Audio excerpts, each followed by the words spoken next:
Airports are merely seen as transitory places which just shift people from one location to another. In actuality, though, airports are ecosystems of complicated systems built upon webs of secret truths, operations that are subtle in nature and strategic design. Most passengers moving through the terminals do not pay much attention to the numerous layers of activity, monitoring, and design that support the experience of traveling smoothly. Much is hidden inside them despite gaining popularity and recognition in airports. Perhaps it is just the case that the characteristics of some of the things built inside airports should be hidden. Or maybe because the complexity to ensure smoothness in operations can be quite daunting. Not only that, but many passengers are completely unaware of the very sophisticated surveillance technologies that are continuously monitoring every step they take inside the airport. Though it may seem to be a buzzing public space, airports are indeed filled with cameras, facial recognition technology, and sensors that count foot movement.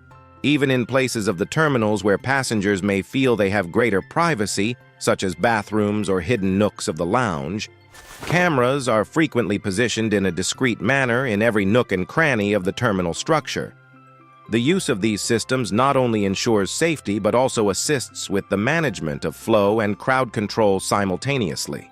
On the other hand, it can send warning signals to ground personnel if there is a congested crowd in a certain area or if some areas become crowded. Ground staff will be able to intervene and shift passengers to less packed spaces so that there would not be bottlenecks and delays. One of the most intriguing and mysterious activities hidden within the airports is that of ghost flights. Ghost flights are those scheduled to fly but carry next to no passengers or even zero. Many flights technically work with very few or no passengers to enable the airlines to keep precious slots in the air traffic system. There are many flights operating with very few or no passengers while the passengers book their flights. The availability of these slots, which enables airlines to operate at busy airports or to fly at specified times, is necessary for the airlines to continue being competitive. Hence, to avoid losing precious time slots, the airlines will schedule some flights that they know will carry only a small number of passengers.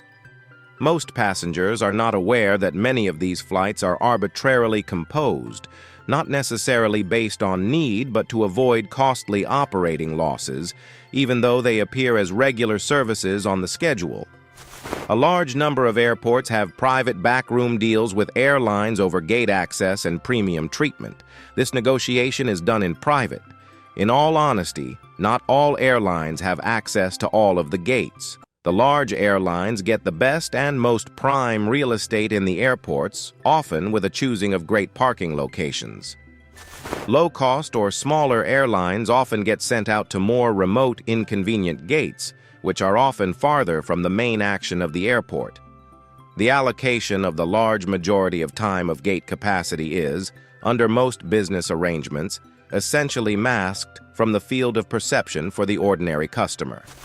Air carriers claim that they are assigned these gates on operational requirements, when in fact such allocation often ends up being influenced significantly by negotiation terms between the managing body of airports and air carrier firms, under which the largest ones preferentially take hold. This is likely to impact on the whole journey experience due to incidents, including when traveling where passengers have to walk a far distance to another destination, or indeed experience undue delays due to unavailable gates. Other than those already mentioned factors, airports charge high prices on commodities like food and beverages, including shopping, among many others. On the other hand, a large number of passengers are not aware of the specific factors that contribute to the unreasonably high prices of goods at airports. For one thing, a large number of restaurants and retail establishments located within terminals are run by independent contractors who pay exorbitant fees to airport authorities in exchange for the privilege of having access to valuable airport space. The high rent that they pay and the limited competition that exists within the terminal allow these contractors to charge exorbitant prices for everything from coffee to snacks. Due to the expensive rent and general overhead costs associated with operating a store in such a high-traffic area, the markups are required to offset both of these expenses. Moreover, the airport managers make single-branded agreements with certain brands. This means that the consumers are presented with minimal options from which they must settle and must accept whatever price is assigned to the merchants they have tied up. There is another critical aspect of air travel not often mentioned, and that is overbooking an aircraft. Airline operators habitually sell more tickets than exist on a journey, aware that some travelers might cancel their flight or not show up.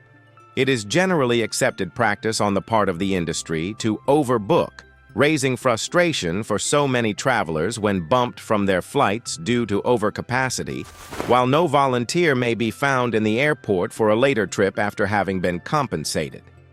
To the airlines, overbooking presents a calculated risk in order to ensure every available seat is used.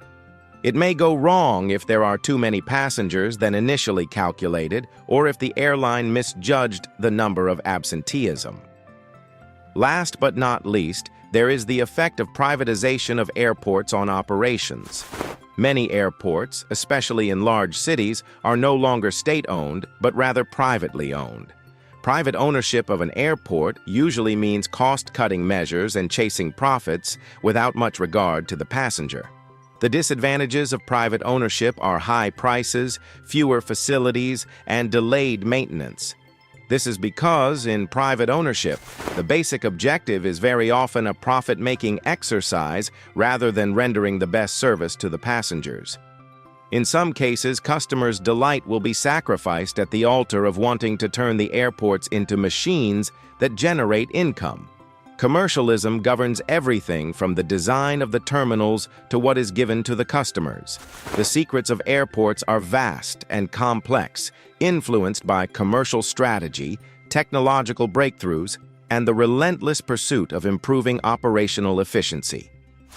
A few of these hidden realities reveal there is much more going on behind the scenes than what is apparent to the average traveler. Thanks for watching. Don't forget to like and subscribe to our YouTube channel.